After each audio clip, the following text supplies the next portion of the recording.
Boom. Hello, everyone. Welcome back to episode 3 of Reptile Ramblings. As always, I'm your host, Nate. And I'm Brian McDowell. And today, nice little bit of a special night because we're actually recording a week after we went to Colubrid Fest. Woo! What a delight it was. Yeah, I should have grabbed my notebook that we got on the way there. We during the Saturday talks, we took a lot of notes. Well, I took a lot of notes. Brian had a little bit of a coma after lunch. Don't put me under the bus like that so fast, dude. I took notes too. I have my notebook right here, but that's the beauty of Saturday. We obviously there was talks with the panelists, and like we weren't the only ones taking notes, were we? There were others. Yeah. So, but the most important note taken away is friends don't let friends use clear nesting boxes. No, we do not. Yeah, man, it was a total blast for the inaugural type of event that it was. It was a nice turnout. I think better than what Clint and Zach and Mikey expected. I bet. Yeah. So, we had a bit of an interesting time getting over there because Hurricane Helene hit, and it's like northern arm swept up through the eastern Midwest. Thankfully, it did nowhere near the amount of damage it did to like the Carolinas and eastern Tennessee. Prayers for those people down there. They're going through it right now, especially with how the authorities are completely mismanaging the whole thing. But yeah, I can't imagine. I saw satellite comparisons of Helene and Katrina, and Helene just still relatively dwarfs Katrina. I was like, oh man, this is a historical hurricane, sadly. And there's another one forming, isn't there? Isn't it called? Yeah, I heard something about that. Monica or something is going to hit Florida. So it's like, man, we've been through the ringer this year. Yeah, but so driving there for me, it was a bit interesting. I left a little too late in the afternoon. I was like 1 o'clock, 2 o'clock, something like that. So I was like halfway there, and all of a sudden, all the rain just started hitting, and it started having power outages, and my fuel tank light went off, and almost all the gas stations that I was coming across had power outages, so their pumps weren't working. So that made the trip a little bit interesting. Yeah, and we talked with Joe from Meteoric Serpents. He's all the way from Boca Raton, and like he had some car issues. He had to stop and change his battery in Georgia of all places when the hurricane is like. I'd be so ticked off at Colubrid, whoever he used. I'd be raising hell the next time I was stepped in there. So yeah, so we all dealt with a little bit of automobile issues, but we made it in one piece. I had a late start as well, just because I work nights, and then I was going to get off early, but then I had to take that sleep. I had to sleep. Yeah, I can't go driving several hours on the old red eye. You can fly on red eye, but that's because someone else is flying. So yes, lay back. But yeah, we all made it in one piece. Nate got there before me. He got to mingle and socialize with some folks and Zach before I came along later in the night, and it was a really great night just for casual hanging around and meeting some folks, and then we can touch on what we did afterwards after checking into our hotel. Yeah, we went out to what was the name of the park we went to? So first we went out to do some local herping around Indy.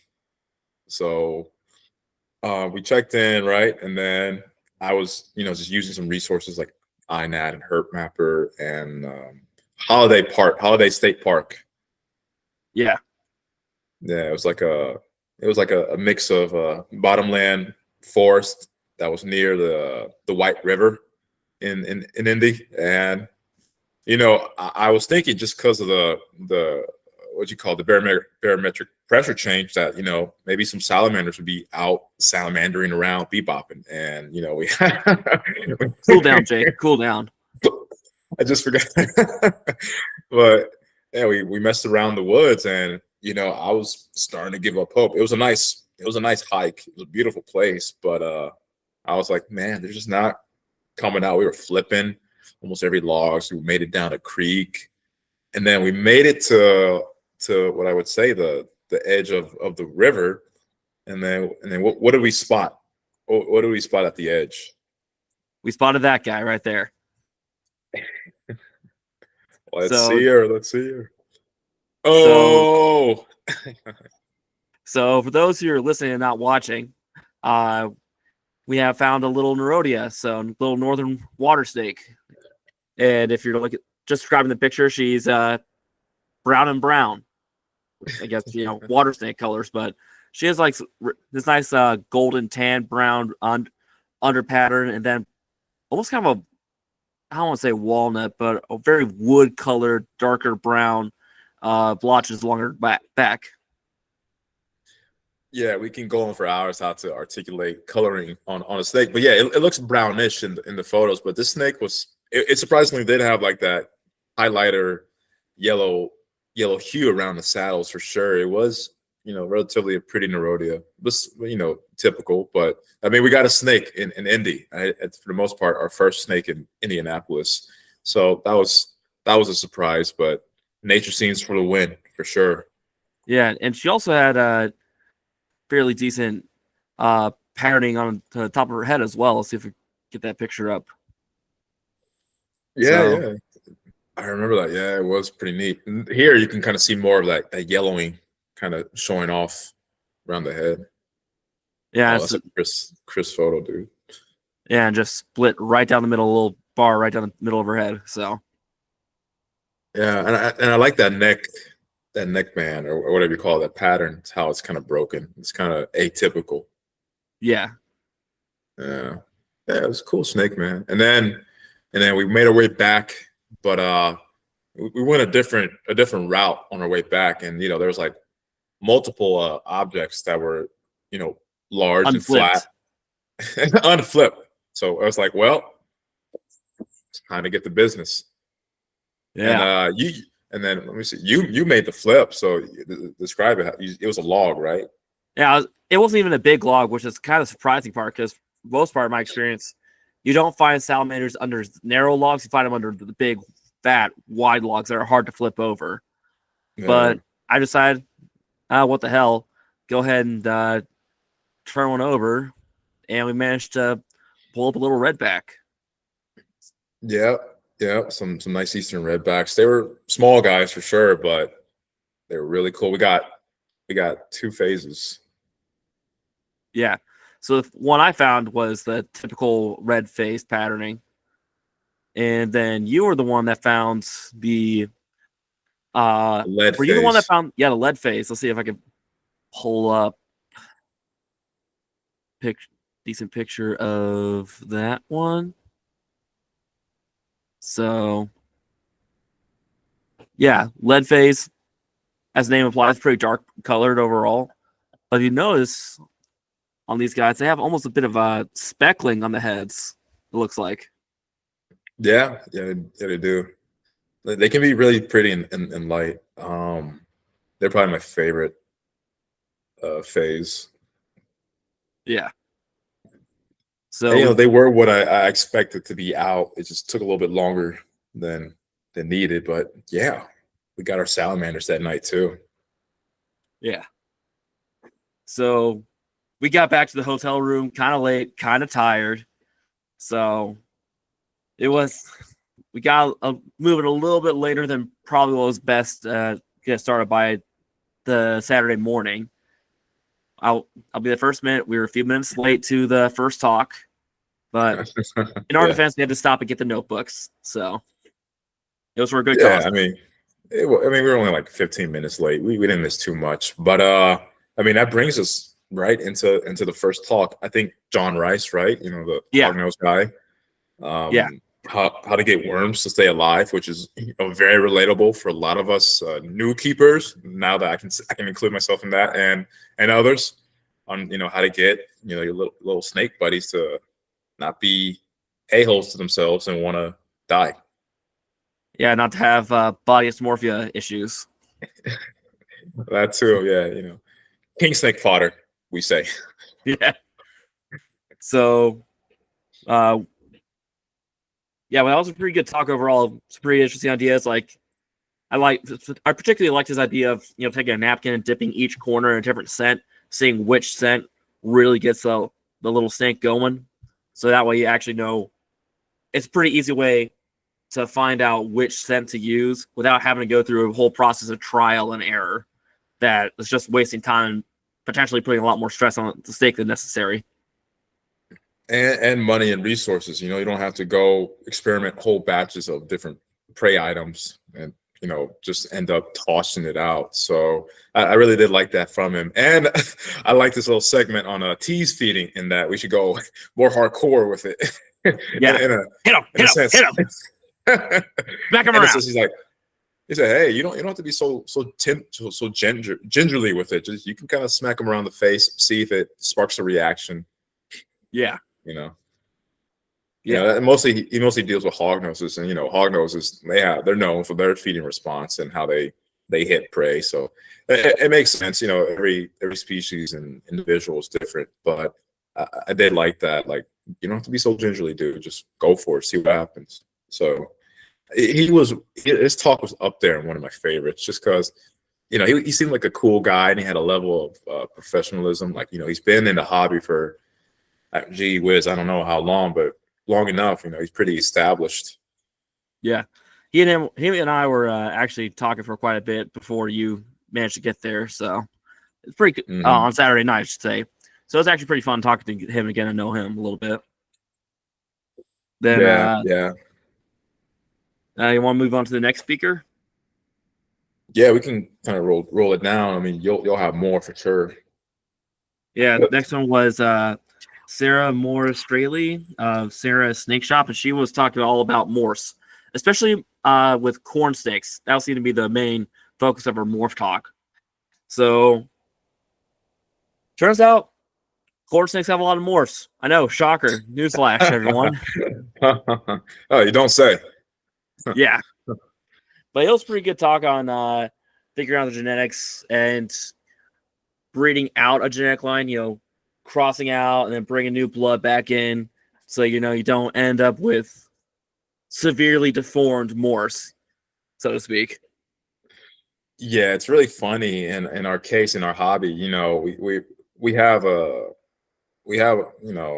this gene bank, and then from that gene bank we can do line breeding, we can do all sorts of stuff, but it's dependent on species. But we can go pretty far with like inbreeding until we've gone too far in some of the examples that Sarah talked about.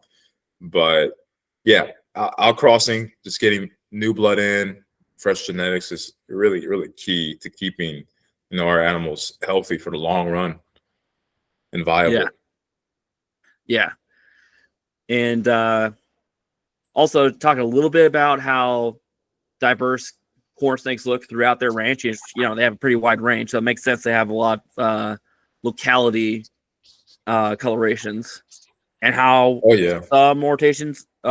some morphs and mutations probably come from certain localities versus others. So yeah, like one of the topics she hit on was to maybe refine a certain locality's look, and see what you can do with it and run with it.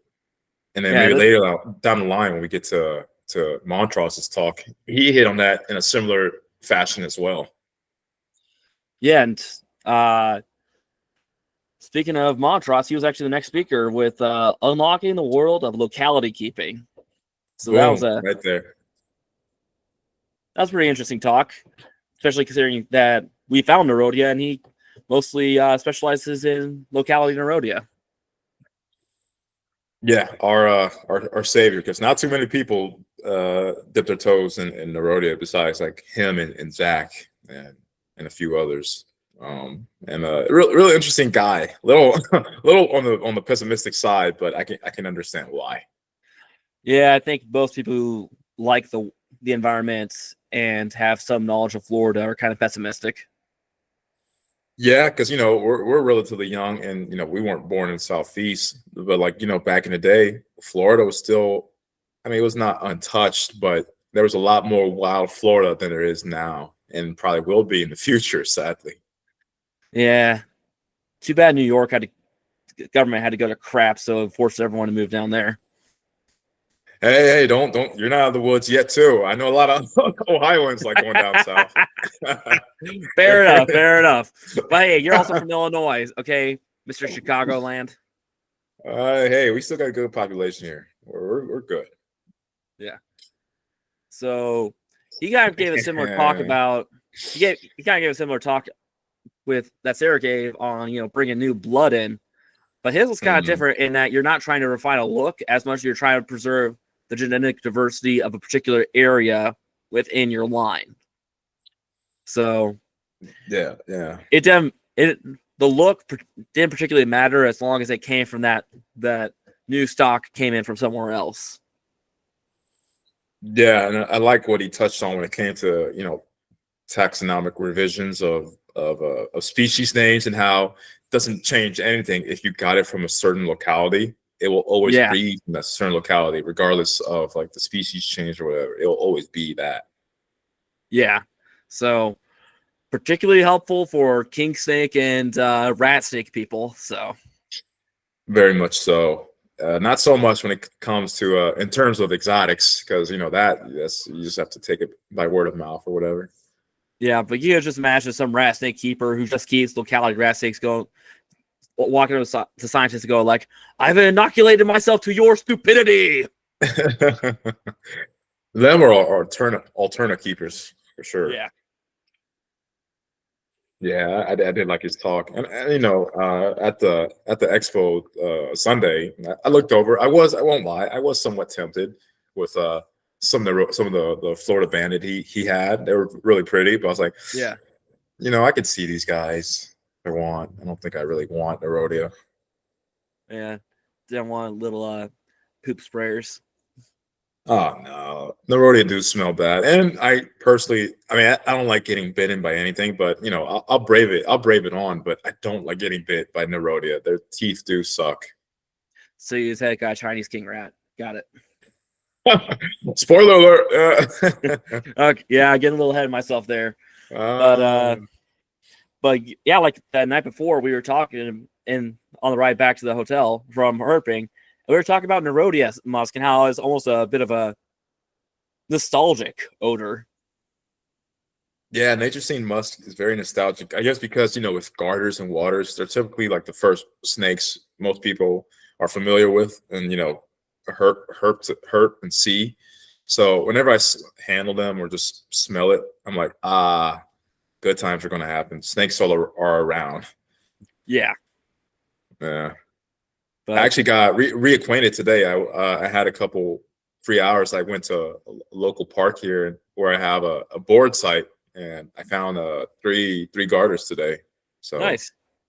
And that's kind of atypical because for my county, in layman's terms, a lot of the snakes are kind of pussies when it's around October. They just kind of head down off their burrows and whatnot to brumate. So they kind of do it a little early than the surrounding area. So it was cool to find them. I think it might be because we had so much warmer weather these past week or so. Yeah, and then the sudden temperature dip, obviously it stimulates snakes to get the memo. Hey, times are changing. It's time to head back underground. So yeah. But moving on with Saturday talks, after Montrose, we had lunch, and had a decent lunch. Got not too bad. The fact that those loaded breakfast nachos was only half a serving is still wild to me. Oh, enormous! It was a lot, and then what? A freaking omelet and cheese on it. It was too much, to be honest. It was it was too much. Yeah. But it was good. Oh, and the night before, the place we went to, the taco place, was it Social Cantina or something like that? Yeah, Social Cantina, hands down, some of the best tacos I've ever had. Which is saying a lot considering it's in Indianapolis. It is considering a lot, but like for a city, for a big city, it was a pretty good taco place. And the bartender, she was pretty friendly with us. She was cool. And you helped her out to win bingo. Well, I did get free chips and queso out of it, so there's that. You did. Then after lunch, Dr. Zach Whitman came on to talk about dystocia and egg binding and how it's basically most important part was prevention, because saying an ounce of prevention is worth a pound of cure. But he also talked about potential treatments you could use for dystocia. Yes, and I will admit, by this time I was a bit tired from lunch, and his talk, it was very detail oriented. I loved the slides. He was very detailed. I love the slides he had on just the general reproductive anatomy of snakes, because that's not typically something most people are going to see or really get their head around. I know I for sure am not or didn't, Yeah. and like I found that super fascinating. And then I kind of went nap for a little bit and woke back up. And then a very enjoyable talk. I might have to join Patreon to refresh my mind. But yeah, this is one of the slides. Just I think he said this was of a bird. Yeah, he basically said that upper cloacal bursa, just ignore that. That's not on reptiles, but most of the rest is pretty much spot on for what you'd see in a snake. Yeah, so again, just being a bit more immersive in this kind of aspect of reproductive anatomy, it was really cool. I mean, he knows his shit. Yeah. And that's where the now famous saying about friends not using friends use clear egg laying boxes came into effect. Mm-hmm. Forever. Yeah. Forever. Mm-hmm. And, it was a good talk just because, it's very common. Well, not too common, but, when you're breeding animals, especially snakes with coicus, I mean, this is going to happen. It's happened more often than you would think. Yeah. And I had no idea that snakes' ovaries were so, well, it makes sense that they're so long and skinny when you consider the fact that every other organ in the snake's body is long and skinny. Yeah. But see it, and then it was how when it's non-breeding season, when they're not ovulating, how nearly minuscule. invisible it is. Yeah. So it's pretty easy to see how if you're trying to force something out of there, how it could cause a lot of internal damage, because that's a very thin filmed organ that's already being stretched to breaking point with eggs in it. And then all of a sudden you have a big dumb monkey going, push, push, push. Well, I mean, yeah, he just related to the fact that, this is not mammalian ovaries we're messing with. They're not these, these dense, hardy tissue type structures. They're very delicate, just like a lot of other things in snake. Yeah. And then I'm man enough to admit we actually did dip out of one of the talks to go out herping.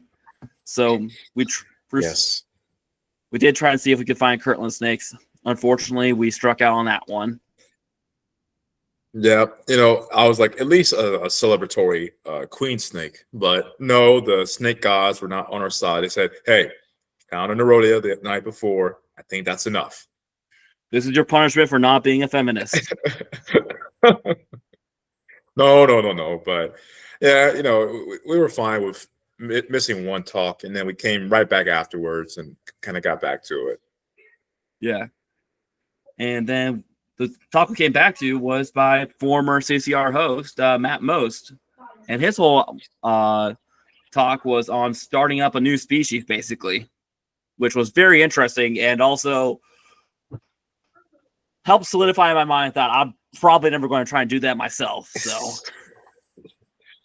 I mean, yes, because what I liked about his talk is that it was very sincere, because he intrinsically and just long term wise, he's been in the hobby for ages, and like he knows this shit as well, and he knows that to really start a project with a species, to establish it, you got to have more than 2.2. You got to invest. 10.10 or something like that. Yeah, like the more the merrier to expound on that gene bank. And he actually raised the point that this is the one case where it's probably better to have more males than females, just because some males might have like damaged heavy peens, like especially with those kukri snakes. You know how males basically try and sword fight. Yeah, yeah. Basically trying to turn each other into Varys or maybe Varys not the best. Theon. They try to Theon Greyjoy each other. Yeah. Or some males might just their swimmers might not be that good, so to speak. I mean, just in general, you're going to be dealing with wild caught to establish, projects depending on the species. So, you got to take into account, you're probably going to lose half of what you buy. So you already got to take into account that you're going to start losing more than producing. Yeah. We also gave the talk in that talk, you also talked about why it's important to do that. Because, some countries, I'm thinking Madagascar right off the top of my head, they're kind of touch and go on exporting their stuff. Sometimes they allow exportation, sometimes they don't. And you never know when they're going to just be like, okay, we're done. No more exporting whatsoever. And then that entire line of animals is just no longer to be found. And that period the period where you had a chance to establish it is now gone forever. So you better try and seize the opportunity when it comes up. We're looking at you, Savannah monitors, Nile monitors, and many others. That's actually a good point. Not even snakes; those guys. Oh my gosh, they just shoot over a ton of these poor malnourished little babies every year to sell for like $30-$40. Never make it, and voila. It's a waste. You never know when a country can decide to just stop allowing export, or when the U.S. government can decide they don't want importation from that country.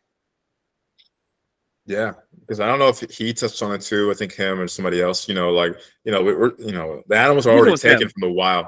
Yeah, it's already taken from the wild. So like, it's your due diligence, your responsibility to at least get it to breed and like just make its life worthwhile for being removed from the wild.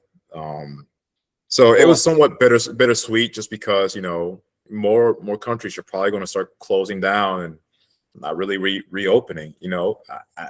I know in the past lifetime, obviously Australia shut down, but they'll probably never open up. Another one, India. Yeah, India, China. I think China still has a little bit of export, right? Does it depend on province? I forget what China. Or species, it might be that. I forget what China. Okay.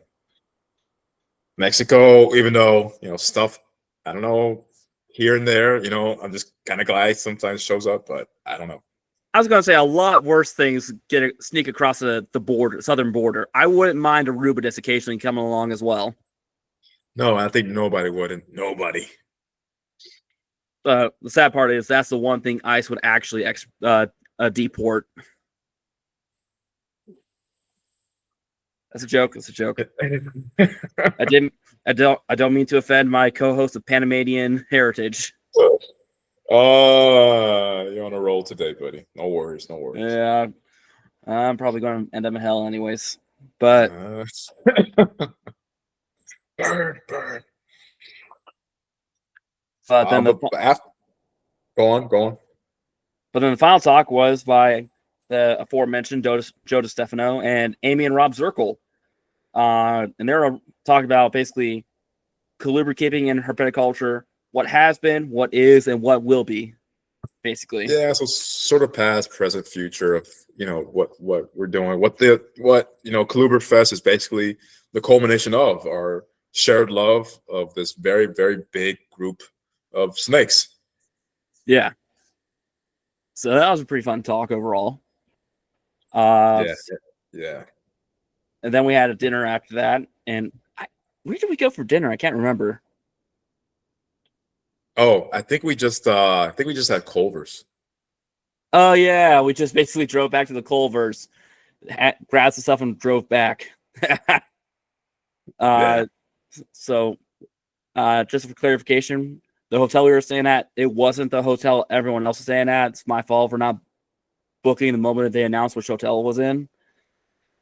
But there was a Culver's right next to it, so we just drove back. I think we dropped off one or two things back in the room and just drove through the Culver's and got back. was gonna say Yeah, Butterburger, pretty good. Concrete mixer, middle of the road. sure. I was surprised because I think in the past I wasn't really a fan of Culver's, but I gave it another go, and it was. I mean, I devoured it in like seconds, so it's awesome. Yeah. And but the thing is, after dinner, they had a charity auction that they were holding to Yes. raise funds for was it pit tags? What they were raising for? Was the Yeah, specific thing for they were raising for? They're for yeah, some of Zach's students doing a graduate research project with hognose steaks. yeah, just to donate to that cause, that charity cause, so he can put more pit tags on hogs in a certain area in Iowa. Yeah, and you didn't get anything at the auction, as right? I don't. Yeah, I know. I don't think I never really bid at auctions. It was a good one though. I will say, plenty of people got great deals on ball on pythons. lot. No, not just ball pythons, but on just live critters in general. Yeah, Like really good deals. yeah. And So then you bid it on a few things. yeah, I got a book. Basically the reptile amphibian communities of the was it Sierra Tuamara Mountains or something like that. Something like that in Chihuahua. Yeah, in Chihuahua. Yeah, and then I also picked up a snake there, which Interesting snake. I was expect. I made the joke then. I'll make a joke now. I was expecting to get a few boos for the type of snake I bid on. It was a jungle corn. So for those who don't know, jungle corn is a hybrid of a corn snake and a king snake. So I definitely booed. I was like, "What are you doing?" yeah, Yeah, but it's a cool mutt. It's a cool looking mutt. yeah. I'm not going to use it for any breeding projects, at least not that I can think of. So No, just breed it back to corn, and then it'll balance out like 75%. Then breed it again, then you're 100. yeah, I'm not sure that's how genetics work, but okay. But but Sarah, I think she actually came up to me after the auction, if I remember correctly, and said something along the lines of some corn snake morphs might have actually originated from king snake hybrids. So there's that. Yeah, I think like some Newport locality Cali Kings are gonna have influenced some corn snake morphs, and even there's the old history of like using emery like Slowinski corn snakes Yeah, and hybridizing with those. So the corn snakes have a very interesting history. yeah, they just get around. Uh, they're like the American crocodiles of North American colubrids. And for those of you who don't get it, if you're listening to Croccasts for a long time, way back in the day, I made a joke that American crocodiles are hoes. They're basically hoes. They hybridize with pretty much anything and everything around them. So They do get around, unfortunately for the Cubans, but yeah. They'll hybridize with Niles. So so they'll pick up anything. Mm. Now, to be fair, they are part of the same Afro-American crocodilus clade. So Yeah. So of course they'd have that plasticity, but but that pretty much closed out that night. I think we are both a little too tired to go herping that night. Oh yeah. We were done. We decided to do a little early nighter. It was like a good 11. talk. I mean, Still like 11 p.m. oh yeah. I don't like staying up too late. I mean, it was fine. I was fine where we were at. And then, the preceding day was just wild, just for sport's sake. What was it was the Colts and Steelers. Steelers. So you can imagine the traffic jam that ensued the morning after. It was the last day of, so obviously Nate and I checked out of the hotel and we went in our own vehicles. And I am terrible at parking in downtown Indy. It took me a good minute to actually get around to parking and making it. I was walking around that expo because I drove separately to the expo part. I was walking around for like a good half hour, 45 minutes, going like, "Dang, where's Bryant at?" He left right after me. I know that. I saw his car pull out right after me. Yeah, but I made it. And actually, it was kind of smart of them to have the expo in that day because it did bring onlookers, bystanders to come into the convention center to scope out the scene. And man, what an expo!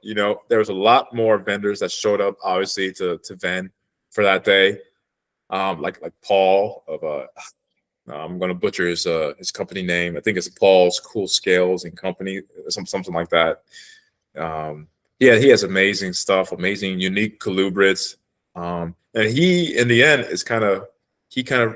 not persuaded, but he somewhat convinced me a little bit on what to pick my first snake, what my first snake would be. Yeah.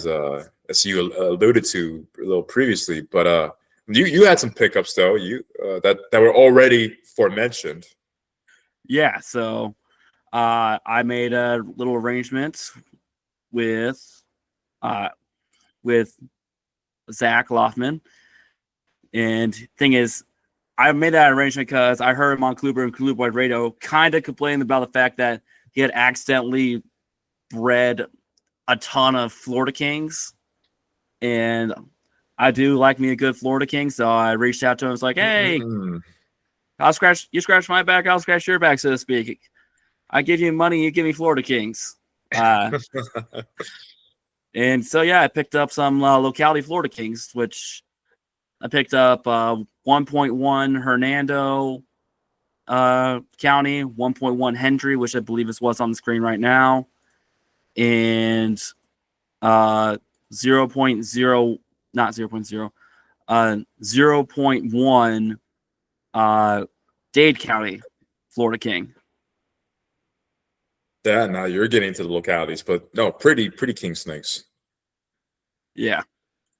And just walking around the expo, I also saw a pair of Arizona blackneck garter snakes on the Zirkle stable that was like, you know what? I could use a pair of garters.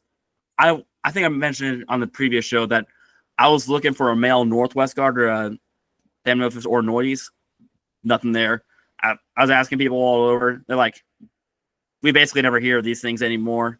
So my lonely female is just sitting there by herself, I guess. For the time being. Yeah. Maybe, in all honesty, if someone's listening and they want a female and they have a male, I'd be willing to talk to them about it. Just because it is something that's not seen that often in the hobby. So going to a good home, good breeder, I think it'd be a good cause for culture in general. Look at that. You learn from Matt. Yeah. I enjoy her a lot, actually. It's not me saying it's like, I'm just going to use my podcast to dump off animals I don't like anymore. I enjoy her. I'm just saying, for the greater good, I will make this sacrifice. You've learned well from Matt. But yeah, man, you got some great pickups, especially the black necks. They're arguably, one of my favorite garter snake species, just for how pretty they turn out when they grow up. Super vibrant orange dorsal line, and like the deep, rich blacks they have around their neck and stuff. Yeah. Yeah, they should be fine with you. I hope so, man. I'm happy for you. But that was the majority of your pickups, besides some supply stuff, right? Yeah. I saw some hydroxychloroquine, had to pick that up. Mm-hmm. So yeah, it was a great show, man. A lot of diverse. Chlorhexidine. That's it. Chlorhexidine. In case you can't tell, I got a B in college Gen Chem. So. Oh, it's okay, man. I flunked. No. I just took it 2 times, but yeah, it was a great show. Obviously, for being Colubrid Fest, you would expect a variety of colubrids and not just same thing like corn snakes and king snakes, which there was a majority of, but not in a bad sense, because it was of different morphs and localities. Yeah, there's milk snakes, Kayla, I don't know her company's name, but she had some fantastic Hondurans and Pueblan milk snakes. There's infrared reptiles, is that it? Infrared, yes. Oh man, she had just killer looking stuff, man. I mean, unreal. And like, obviously, I was flirting with the idea of an exotic Lampropeltis. I didn't pull the trigger just because they're a little out my budget, and I decided on some other things. I was flirting with quite. I was telling you, I had an ordeal that show. It was a bad show for me. I was flirting with quite a number of things. I was like, should I get a pit? Because there was like, there were Mexican pine snakes, Depigeni. There were northern pines, which I do fancy myself. I was still thinking about maybe a king snake here and there. And going to the Zirkles, I talked with Rob the previous night, and I knew he had a lone male ladder snake from a Italy locality. But being a lone male and being that it was 6 years old, it was just going to mostly be a pet only snake that needed a forever home. Which, in all honesty, I was relatively down to provide for that animal. I looked it over, I held it. It was flawless for the most part. Beautiful looking snake. Again, I got to preface, guys, look up ladder rat snakes. They're basically European Pituophis. They're awesome animals. They don't get as big, 3.5 feet. But I decided not to pull the trigger on that because I really didn't want to start with a neonate of something. And so I'm looking around, and what was really cool about the show is that there's a nice variety of Asian rat snakes, not just rhino rats or ren rat snakes, like green bush rat snakes, but there was also Pitayas. There's Pitayas mucosa, the Indian Oriental rat snakes that are really cool. But there was also king rats, Chinese king rats, and I know they get. Yes, thank you. This is the ladder rat snakes, and you can So see they on look the back, gorgeous babies. yeah, and you see on the back they do have a ladder pattern. Yeah, and you can also see their enlarged rostral scale. I mean, just like a pit. Very similar to a pit, more so when they get older and they lose that vibrancy, and they instead replace it for like four dorsal stripes. So they're cool European snake, and they do really well in temperate latitudes, like as we are, since they have rumination, and they feed mostly on mammals, rodents. So they adopt pretty readily to our diet. But yeah, so long story short, I decided on kind of a intermediate slash serious snake, Chinese king rat, which can get pretty big. They can get indigo size, if not a little bit bigger. I was thinking, man, am I really committing to this? For the most part, I was 90% like yes, but then I went to Paul's table, and he had. He deals with large colubrids too. He had the greater kill rat snake. He had a yellowtail crebo, and he also had an adult male Chinese king rat. And I always usually shoot the shit with him, and he was like, "Hey, dude, you want to handle one?" I was like, "Say less, brother." and so one thing led to another. I handled it. I was like, "Oh yeah, dude, this is the snake for me." Yeah, and the rest is history. I got me a little female Chinese king rat. So typically, just like Drymarkin, the males get bigger. So females stay maybe just a little, like 20% smaller. So she should max out at around 6, if not a little less, but probably 6. I don't mind her being a little bit bigger. Only 6 foot. It's a little bit bigger than me. Nothing crazy. But did I ever send you photos? Did I send you photos? I think you texted me one picture of her in her, or 2 pictures of her. One where you're holding her, and the other in her cage, just poking around. Yeah. So really, what a sweetheart. Since it's the only snake I have, it's my first snake. I did give her a name. Her name is Annabelle, and for like American slang, or Annabelle is how I'm saying it with that Hispanic accent, Annabelle. But yeah. Completely awesome critter. In fact, most people will recommend not feeding your snakes within the first week of having them, to let them acclimate to their new surroundings. But I'm pretty observant. and I was just seeing this animal's behavior and how it was pretty comfortable in the enclosure I set up for her. So I was like, what the hell? So 2 days in, I drop fed a couple fuzzies, and bam, bam, they're all gone the next day. So she's Yeah. rocking and rolling. Yeah, with the kings I got from Zach, I actually fed them on Tuesday after I got them, I want to say. Yeah, Tuesday, so I'll have to feed them tonight sometime. Sure. But yeah, they did seem to do well. I mean, to be fair, I also got them in the grow-up tubs that Zach had them in, so they did change the locality, but at the same time, their house remains largely the same. So Yeah, it's still kind of all the same sense to them. So it was probably easy for them to kind of get reacclimated. and all honesty, they came from Wheeling, West Virginia, out to Indianapolis, and then back eastward to where I'm at in Ohio. So they're like, oh, I'm halfway home. No, you're not. You're home now. And plus, they're king snakes.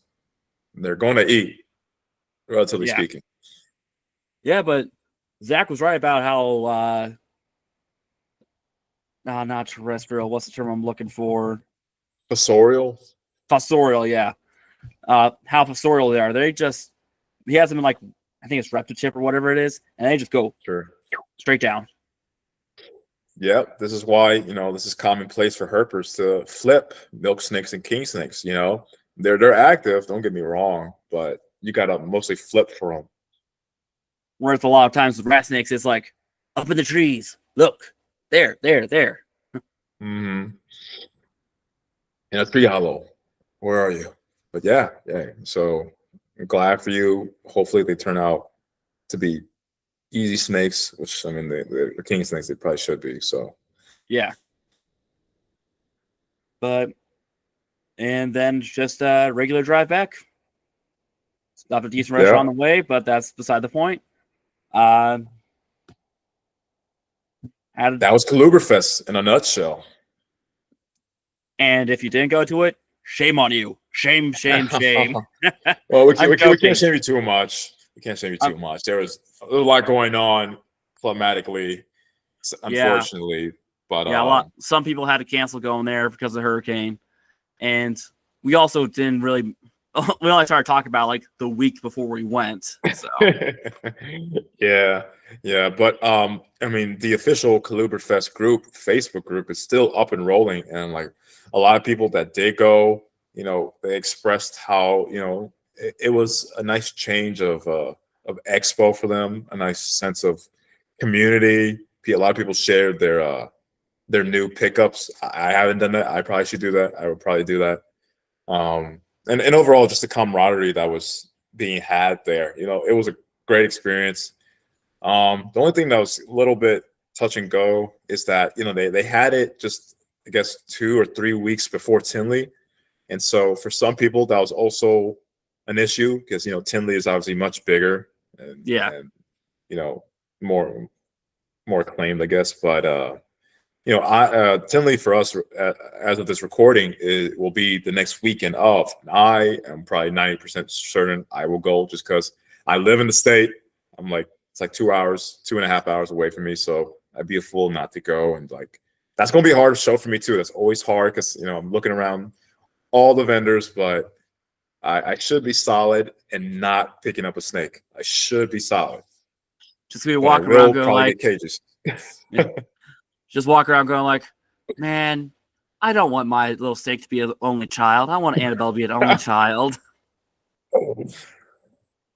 No, I'm gonna say, oh, I never did say where I got the king rat. So I didn't get it from Paul. He had adult examples. I got the king rat from the Zirkles.